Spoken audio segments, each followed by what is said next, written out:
একটা আপু কমেন্টস করেছে, বলতেছে যে আপু আমার ভিডিও দেখে আমার মতো করে কলমি শাক লাগাইছে। তো আপু বলতেছে দেখা যাক হয় কি না।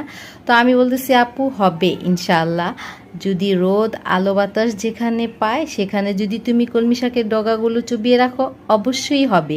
এই যে দেখতে পাচ্ছ আমার কলমি শাকগুলা কি সুন্দর বড় বড় হয়েছে, আর বৃষ্টির পানি পেয়ে তো অনেক সুন্দর তরতাজা হয়ে গেছে আর বড় বড় হয়ে গেছে পাতাগুলাও। তো অনেক বৃষ্টি এসেছিল, বেলকনিতে পানি এসে ভরে গেছে। আর এই যে মগের ডোগাগুলো থেকে কিন্তু অনেক বড় বড় শাক হয়েছিল, আমি কেটে রান্না করে খাইছি। এরপর আবার নতুন করে পুকি গজাইছে, কলমি পাতা হইতেছে।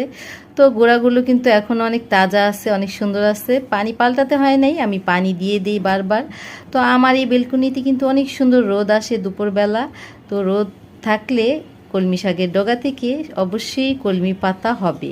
তো প্রথমবার যে পরিমাণ শাক হয় দ্বিতীয়বার কিন্তু ওরকম একটা ভালো হবে না।